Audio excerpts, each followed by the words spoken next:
الرحمن الرحیم الحمد للہ رب العالمین والصلاة والسلام على اشرف الانبیاء والمرسلین وعلى آلہ واصحابہ اجمعین اما بعد فاعوذ باللہ من الشیطان الرجیم بسم اللہ الرحمن الرحیم ان الذين كذبوا بآياتنا واستكبروا عنها لا تفتح لهم ابواب السماء ولا يدخلون الجنة حتى يلج الجمل في سم الخياط وكذلك نجزي المجرمين لهم من جهنم مهاد ومن فوقهم غواش وكذلك نجزي الظالمين والذين آمنوا وعملوا الصالحات لا نكلف نفسا إلا وسعها أولئك أصحاب الجنة هم فيها خالدون ونزعنا ما في صدورهم من غل تجري من تحتهم الأنهار وقالوا الحمد لله الذي هدانا لهذا وما كنا لنهتدي لولا أن هدانا الله لقد جاءت رسل ربنا بالحق ونودوا أن تلكم الجنة أورثتموها بما كنتم تعملون صدق الله مولانا العظيم.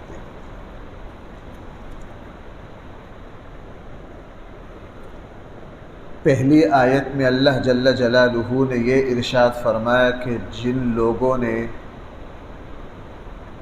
ہمارے احکام ماننے سے انکار کر دیا، کفر اختیار کیا،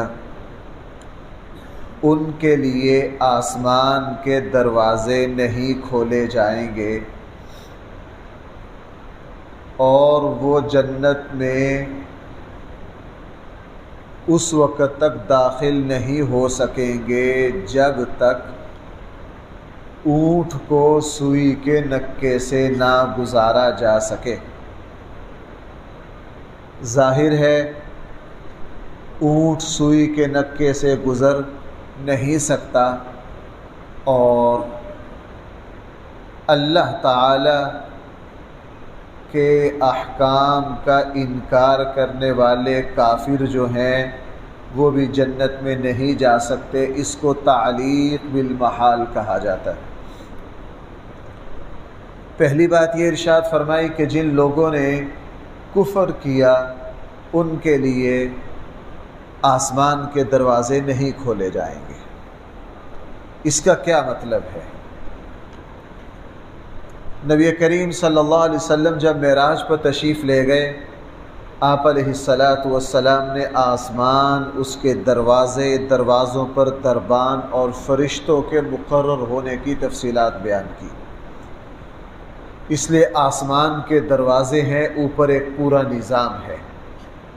یہ جو فرمایا کہ ان لوگوں کے لیے آسمان کے دروازے نہیں کھولے جائیں گے، اس کا ایک مطلب تو یہ ہو سکتا ہے کہ ان کے جو عمل ہیں وہ آسمان پر قبول نہیں کیے جائیں گے، چونکہ قرآن کریم نے اس بات کو بیان فرمایا کہ الیہ یصعد الکلم الطیب والعمل الصالح یرفع۔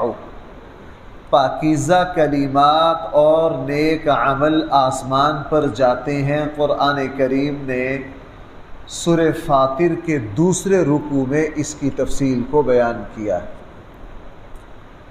لہٰذا ایک مطلب تو یہ ہے کہ جو لوگ اللہ کو نہیں مانتے، اللہ کے رسولوں کو نہیں مانتے، ایمان نہیں رکھتے، ان کے عمل خواہ کتنے ہی اعلیٰ ہوں، اللہ تعالیٰ کے یہاں مقبول نہیں ہیں، وہ آسمان پر جا نہیں سکتے۔ اور دوسرا مطلب یہ ہے کہ یہ لوگ جو کافر ہیں، جب ان کا انتقال ہوگا ان کی روحیں آسمان پر نہیں جا سکتی۔ اس کی تفصیل نبی کریم صلی اللہ علیہ وسلم نے بیان کی۔ مسند احمد اور سنن ابی داود حدیث کی 2 کتابوں میں اس کی تفصیل ہے۔ ایک انصاری صحابی کا انتقال ہو گیا، جنازے کے بعد جب ان کی میت کو قبرستان لایا گیا، حضور علیہ السلام تشریف فرما تھے، قبر ابھی تیار نہیں تھی، آپ علیہ السلام قبرستان میں ایک درخت کے نیچے بیٹھ گئے۔ صحابہ کرام بھی اللہ کے نبی کے پاس بیٹھ گئے۔ نبی کریم صلی اللہ علیہ وسلم نے پھر تفصیلات بیان کی۔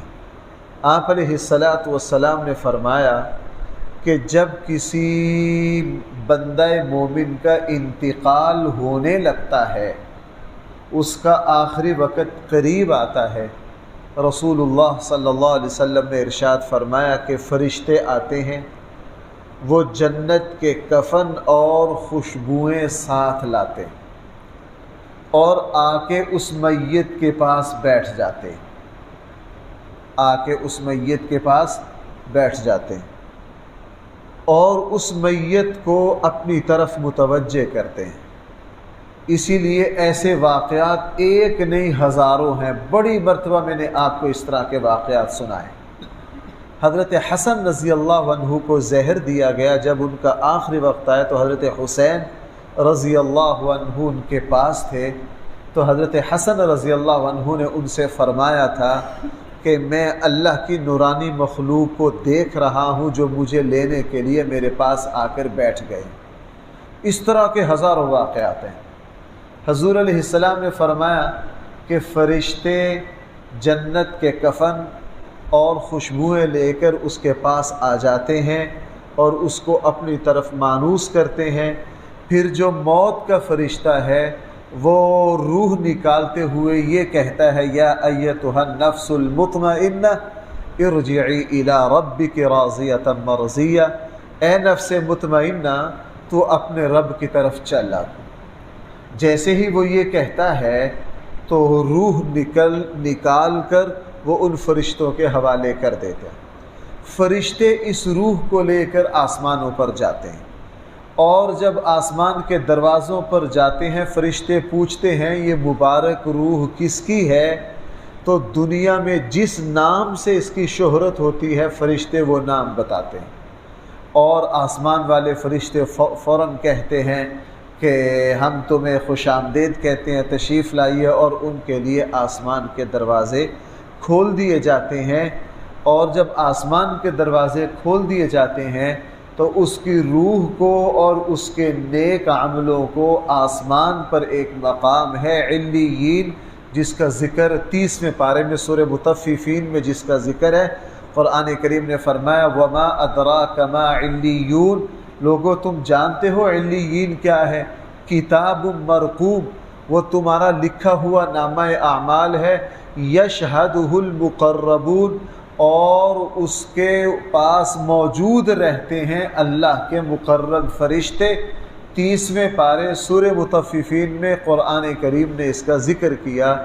تو فرشتے اس کی روح کو لے کر آسمان پر جاتے ہیں، اور رسول اللہ صلی اللہ علیہ وسلم نے آگے یہ فرمایا کہ پھر اس کی روح کو جب قبر میں دفن کر دیا جاتا ہے اس کے جسم کو، پھر اس کی روح کو متوجہ کر دیا جاتا ہے، بھیج دیا جاتا ہے اس کے جسم کی طرف، اور پھر اس سے 3 سوال کیے جاتے ہیں، تیرا رب کون ہے، تیرا دین کیا ہے، اور یہ جو بزرگ ہستی ہے اس کے بارے میں تیرا کیا خیال ہے؟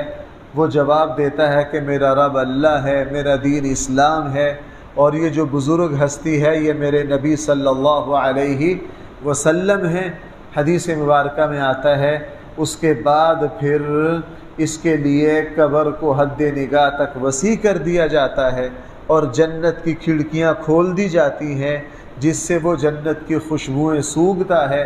اور ایک حدیث میں یہ ہے کہ صبح و شام اس مومن کو جنت میں جو اس کا مقام ہے وہ دکھا کر اس کے جذبات کو اور گرمایا جاتا ہے، اس کے اندر جنت کا شوق پیدا کیا جاتا ہے۔ نبی کریم صلی اللہ علیہ وسلم نے فرمایا اگر مرنے والا کافر ہے، برا شخص ہے، تو فرشتے سختی سے اس کی روح کو نکالتے ہیں، بلکہ سنن ابی داود اور مسند احمد کی روایت میں یہ الفاظ ہیں کہ اس کی روح کو یوں کھینچا جاتا ہے جس طرح ایک نرم اور ملائم کپڑا جھاڑیوں میں اٹک جائے، ان کو زبردستی کھینچا جائے، تو اس طرح اس کو۔ اور نیک کے بارے میں حدیث میں یہ الفاظ ہیں کہ مومن کی روح کو یوں نکالا جاتا ہے جس طرح چمڑے کے پانی کے مشکیزے کا منہ کھول دیا جائے تو پانی بڑی نرمی سے نکلتا ہے۔ اور یہ برا شخص ہے، اس کی روح کو یوں نکالا جاتا ہے کہ جس طرح اس کی روح جو ہے ایک نرم کپڑا جھاڑیوں میں اٹک جائے، اس کو جب کھینچا جائے تو بڑی مشکل سے وہ نکلتا ہے اور کپڑے کا بھی ستیہ ناش ہو جاتا ہے۔ اس کی روح کو یوں نکالا جاتا ہے اور آسمان پر لے جایا جاتا ہے۔ پہلے دروازے پر جب پہنچتے ہیں فرشتے پوچھتے ہیں کون ہے، تو جس لقب سے وہ مشہور ہو بتاتے ہیں، فرشتے فرماتے ہیں کہ نہ، یہ بدبودار روح ہے اور اس کا برا عمل ہے، اس کو واپس کر دیا جاتا ہے اور سجین میں لے جایا جاتا ہے۔ قرآن کہہ رہا ہے وما ادراک ما سجین کتاب مرقوم، وہاں اس کو بھیج دیا جاتا ہے۔ تو قرآن کریم نے اسی کی تفصیل کو یہ بیان فرمایا، اور پھر اس کی روح کو بھی اس کے جسم کی طرف لوٹایا جاتا ہے۔ فرشتے سوالات کرتے ہیں، اس کو جواب نہیں دے کہتا میں نہیں جانتا، اور پھر اس کی قبر کو تنگ کر دیا جاتا ہے اور جہنم کی کھڑکی کھول دی جاتی ہے، اور قیامت تک اس کو جہنم میں اس کا ٹھکانہ دکھا کر اس کو خوفناک تکلیف دی جاتی ہے۔ یہ دونوں کیفیتوں کو نبی کریم صلی اللہ علیہ وسلم نے بیان فرمایا۔ اس لیے قرآن کریم نے یہاں فرمایا ان الذین کذبوا بآیاتنا، بے شک وہ لوگ کذبوا بآیاتنا جو ہماری آیات و احکام کو نہیں مانتے، جھٹلاتے ہیں، واستکبروا عنہا ہماری آیات و احکام سے منہ پھیر لیتے ہیں غرور کی وجہ سے، لا تفتح لهم ابواب السماء نہیں کھولے جائیں گے ان کے لیے آسمان کے دروازے، ولا يدخلون الجنہ اور یہ لوگ نہیں داخل ہوں گے جنت میں، حتی یلج الجمل فی سم الخیاط یہاں تک کہ اونٹ داخل ہو جائے سوئی کے نکے میں، وہ داخل ہو نہیں سکتا، ان کو جنت مل نہیں سکتی۔ وَكَذَلِكَ نَجْزِي الْمُجْرِمِينَ اسی طرح ہم بدلہ دیتے ہیں جرم مجرمین کو، لَهُم مِّن جَهَنَّمَ مِہَادٌ ان کے لیے بچھونا بھی ہوگا جہنم کا، وَمِن فَوْقِهِمْ غَوَاشٌ اور اوپر سے اوڑھنا بھی ان کے لیے جہنم کا ہوگا، ان کا اوڑھنا بچھونا جہنم کا ہوگا۔ یہ عربی کا محاورہ ہے کہ دائیں بائیں ہر طرف سے ان کو عذاب، جیسے ہم اردو میں کہتے ہیں نا یار یہ جو بندہ ہے نا اس کا تو اوڑھنا بچھونا ہی جھوٹ ہے، اس کا تو کیا ہے اوڑھنا بچھونا ہی کیا ہے جھوٹ ہے۔ اس کا یہ مطلب نہیں ہوتا کہ باقی وہ جھوٹ کو نیچے بچھا کے ایک جھوٹ کو اوپر لے کے سو جاتا ہے، معنی یہ ہوتا ہے کہ یہ ہر وقت جھوٹ ہی بولتا رہتا ہے۔ تو یہ محاورہ ہے کہ ان کے اوپر ہر وقت جہنم کا عذاب مسلط رہے گا، کبھی بھی اس میں نرمی نہیں ہوگی۔ وَكَذَلِكَ نَجْزِي الظَّالِمِينَ اسی طرح بدلہ دیں گے ہم زیادتی کرنے والوں کو۔ وَالَّذِينَ آمَنُوا اب قرآن ایمان والوں کا بھی ذکر کرتا ہے۔ یہ تو آپ حضرات ماشاءاللہ مسلسل قرآن کے طالب علم ہیں، آپ کو پتہ قرآن دونوں رخ بیان کرتا ہے، جنت کا ذکر کرتے کرتے جہنم کا ذکر، جہنم کا ذکر کرتے کرتے جنت کا، نافرمانوں کا ذکر کرتے کرتے فرما برداروں کی شان و شوکت، اور فرما برداروں کے انعامات ذکر کرتے کرتے ساتھ دوسروں کا بھی ذکر۔ اس لیے فرمایا والذین آمنوا جو لوگ ایمان لائیں، وعملوا الصالحات پھر ایمان کے مطالبے کو پورا کرتے ہوئے نیک اعمال کریں، لا نکلف نفسا ہم نہیں ذمہ داری ڈالتے ان پر الا وسعها مگر ان کی وسعت کی بقدر۔ دیکھو بھائیو، اللہ تعالیٰ نے میرے اور آپ پر اتنی ہی ذمہ داری ڈالی ہے جتنی میں اور آپ اٹھا سکتے ہیں۔ اللہ تعالیٰ میرے اور آپ کے پیدا کرنے والے ہیں، اللہ تعالیٰ کو میری اور آپ کی صلاحیت اور استعداد کا پتہ ہے، اللہ تعالیٰ یہاں کا صحیح تجربے کار استاد طالب علم پر اتنا ہی وزن ڈالتا ہے جتنی طالب علم میں ہمت ہوتی ہے۔ ایک طالب علم سبق سنا سکتا ہے 1 صفحہ، تو کبھی بھی اس کو 2 صفحے استاد نہیں دیتا۔ ہر ماہر استاد کو پتہ ہوتا ہے پوری کلاس میں سے ہر طالب علم کا کہ اس طالب علم کی استعداد اور صلاحیت کتنی ہے۔ تو اللہ نے ہمیں پیدا کیا ہے، اللہ تعالیٰ نے ہم پر اتنا ہی وزن ڈالا ہے جتنی ہمارے اندر استعداد ہے۔ ایسا ہو نہیں سکتا کہ ایک کام کی استعداد ہمارے اندر ہونا اور اللہ تعالیٰ ہم پر ذمہ داری ڈال دے۔ تو بھائی اب آپ کا کیا خیال ہے؟ لوگ کہہ دیتے ہیں مفتی صاحب فجر پڑھنا چاہتا ہوں، پڑھی نہیں جاتی، بڑے سالوں سے کوشش کر رہا ہوں۔ بھائی وہ یہ کہنے میں سچا ہے؟ بھائی ذرا بولیے میرے ساتھ، وہ سچا ہے؟ بڑے سالوں سے فجر پڑھنا چاہتا ہوں، نہیں پڑھی جا رہی۔ اچھا جی، اس کا مطلب ہے اللہ نے فجر کی ذمہ داری تیرے اوپر ڈال دی، تیرے اندر فجر پڑھنے کی صلاحیت تھی نہیں جو پڑھی نہیں جا رہی۔ ایسا ہو نہیں سکتا۔ اللہ نے جب تیرے اوپر فجر کی نماز فرض کی ہے، تیرے اندر فجر اس وقت اٹھ کر نماز پڑھنے کی صلاحیت ہے تو اللہ نے توفیق تیرے اوپر یہ فرض رکھا ہے۔ اگر تیرے اندر صلاحیت ہی نہ ہوتی تو اللہ تعالیٰ تجھے فجر کی نماز کا حکم، دیکھو بھائی ایک غریب آدمی ہے، اس کے اوپر زکوٰۃ فرض ہوتی ہے؟ ایک غریب آدمی ہے، اس کے اوپر حج فرض ہوتا ہے؟ نہیں۔ جب مال آتا اللہ زکوٰۃ اور حج فرض کر دیتے ہیں، مال چلا جاتا ہے تو اللہ فرض واپس لے دیتے ہیں، لا نکلف نفسا الا وسعها۔ تو فجر کی نماز اللہ نے جو میرے اور آپ پر فرض کی ہے، ہمارے اندر اس نماز کو پڑھنے کی صلاحیت ہے تو اللہ نے رکھی ہے۔ اگر نہیں پڑھی جا رہی، ہم اس صلاحیت کو کھو دیتے ہیں۔ ایک آدمی شراب پی پی کے اپنے گردے تباہ کرتے پھر کے اللہ نے مجھے ڈھنگ کے گردے نہیں دیے، گردے تو ڈھنگ کے دیے تھے، تیرے شراب نے تیرے گردوں کا ستیہ ناش کر دیا۔ اللہ نے فجر کی نماز پڑھنے کی صلاحیت دی تھی جناب، آپ رات کو 2 بجے سوتے ہیں، آپ خود کیا کرتے ہیں؟ رات کو 2 بجے سوتے ہیں۔ کس نے کہا تھا 2 بجے سو؟ جو بندہ رات کو 1 بجے سوئے گا 2 بجے سوئے گا، وہ فجر کی نماز کیسے پڑھے گا؟ جو بندہ صبح سے لے کے رات 2 بجے تک کولو کے بیل کی طرح دنیا کے پیچھے بھاگے گا تو وہ فجر میں کیسے اٹھے گا؟ اللہ نے صلاحیت دی ہے ہمیں فجر کی نماز پڑھنے کی، ہم نے خود اس صلاحیت کو ہم ناکارہ بناتے ہیں۔ اس لیے فرمایا لا نکلف نفسا الا وسعها، ہم نہیں ذمہ داری ڈالتے کسی انسان پر الا وسعها مگر اس کی ہمت کی بقدر۔ اولئک اصحاب الجنہ، یہ جنتی لوگ ہوں گے، ہم فیہا خالدون، اور اس میں ہمیشہ رہیں گے۔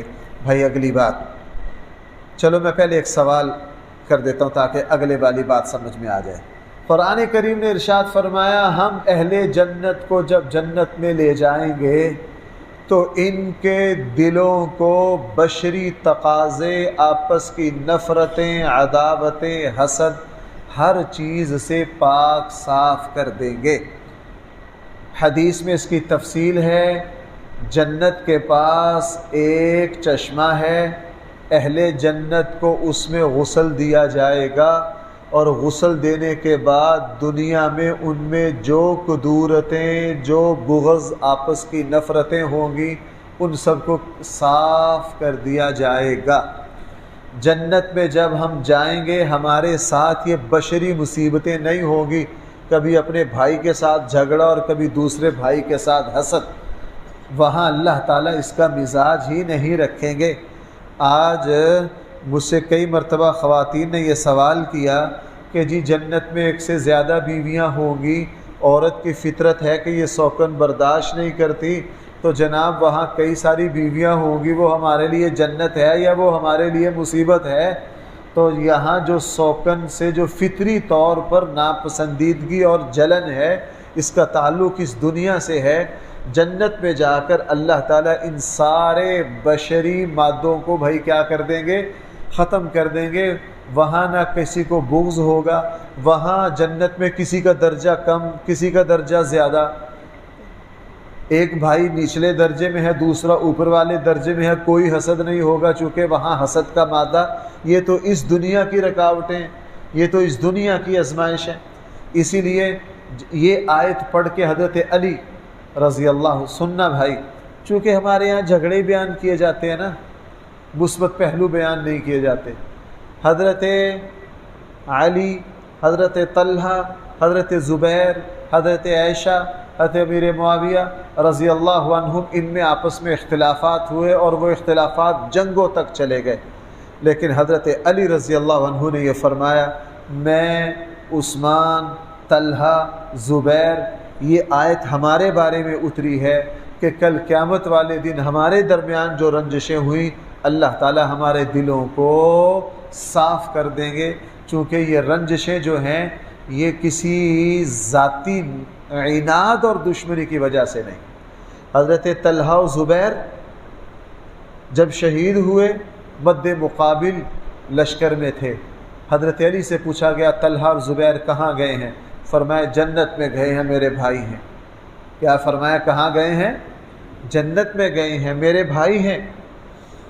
اس لیے جب جنگ جمل ہوئی جو مد مقابل تھی، ان کی نماز جنازہ بھی حضرت علی نے پڑھی اور پوچھا کہ یہ جو آپ کے مد مقابل ہیں آپ ان پر نماز جنازہ پڑھتے ہیں؟ فرمایا ہاں میرے بھائی ہیں، میں ان پر نماز جنازہ پڑھوں گا۔ کسی نے کہا جی ہم ان کا مال لوٹیں گے، مال غنیمت ہے، تو حضرت علی کو غصہ آ گیا، فرمایا کون بدبخت ہے جو اپنی ماں حضرت عائشہ کو اپنی لونڈی بنائے گا اور ان کے مال کو لوٹے گا۔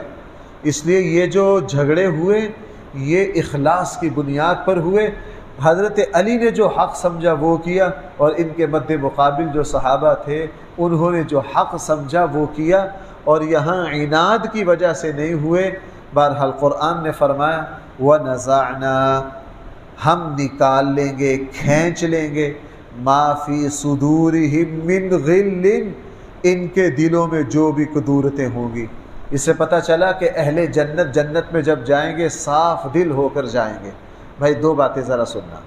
پہلی بات تو اس سے یہ پتہ چلا کہ انبیاء علیہ السلام خصوصاً ہمارے آقا صلی اللہ علیہ وسلم کا دل اس دنیا میں ہی اتنا پاکیزہ تھا جتنا پاکیزہ جنت میں جا کے جنتیوں کا ہوگا، اور جنت میں جا کے اللہ کے نبی کا دل کتنا پاکیزہ ہوگا ہم اندازہ ہی نہیں لگا سکتے، چونکہ اللہ کے نبی کے دل میں اس دنیا میں بھائی کوئی حسد تھا، کوئی بغض تھا؟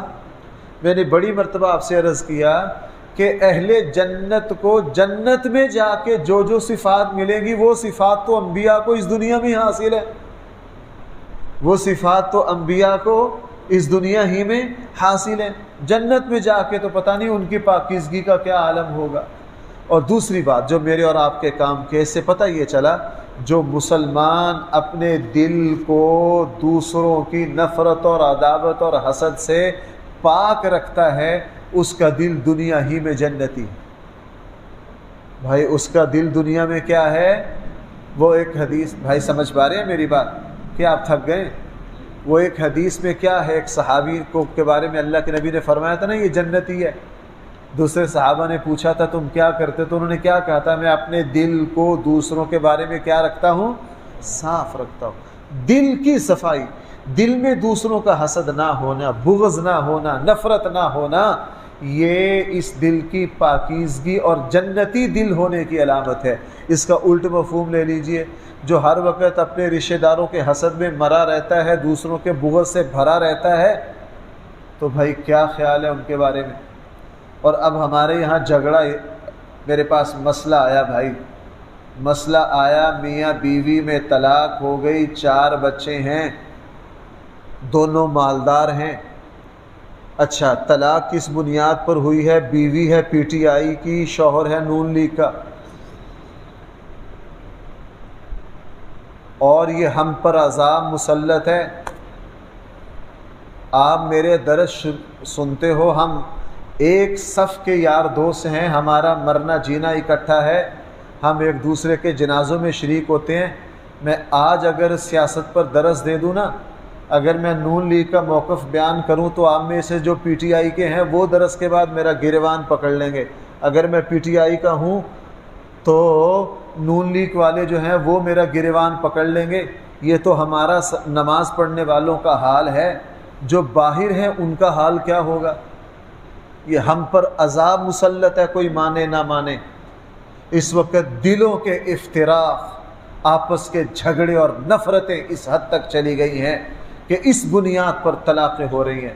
7-8 دن پہلے میں میرے ایک دوست کے یہاں گیا، ان کا بڑا تھوک کا کاروبار ہے، ہم اندر بیٹھے ہیں، ایک لڑکا، اس کی 18-19 سال عمر، وہ نواز شریف اور اس کی بیٹی کا نام لے کے ایسی غلیظ اور گندی گالی دے رہا ہے، توبہ نعوذ باللہ، زبان پر لانا تو کیا بات، اس کو سننا مشکل ہو گیا۔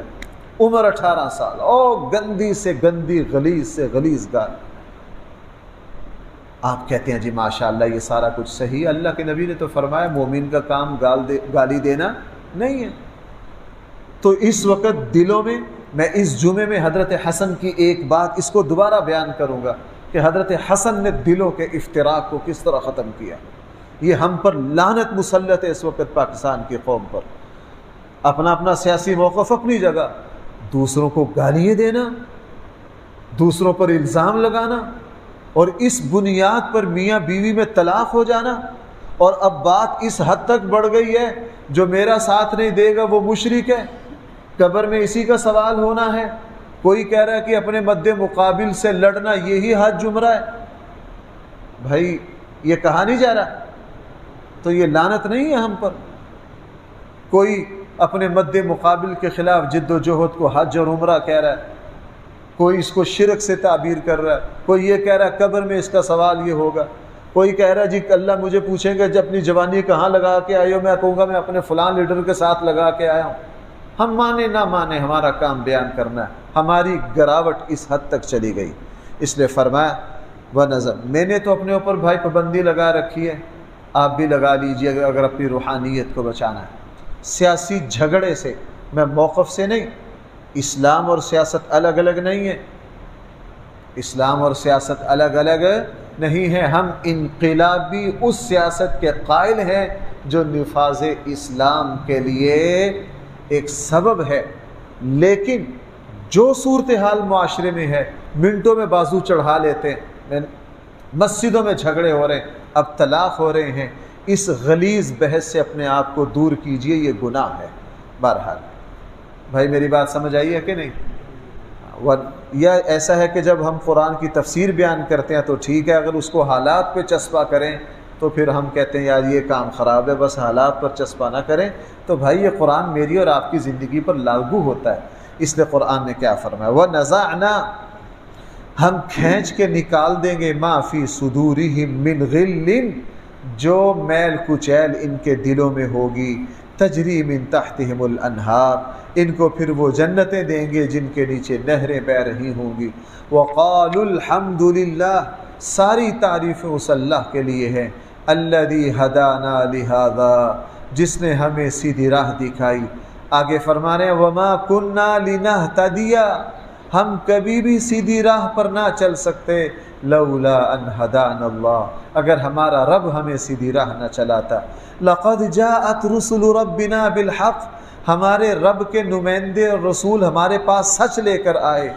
جب وہ یہ زبان سے کہیں گے تو فرشتوں کی طرف سے اعلان ہوگا، وَنُودُوا، ان کو آواز دی جائے گی، أَن تِلْكُمُ الْجَنَّةُ، یہ ہے وہ تمہارے ٹھکانے اور جنتیں، اورثتموها، جس کا وارث تمہیں بنایا جائے گا، بما کنتم تعملون، اس وجہ سے کہ تم دنیا میں اچھے عمل کر کے آئے ہو۔ اللہ تعالی ہم سب کو صحیح فہم عطا فرمائے۔ الحمدللہ رب العالمین، والصلاة والسلام علی سید الانبیاء والمرسلین وعلی آلہ واصحابہ اجمعین۔ ربنا آتنا فی الدنیا حسنہ وفی الآخرۃ حسنہ وقنا عذاب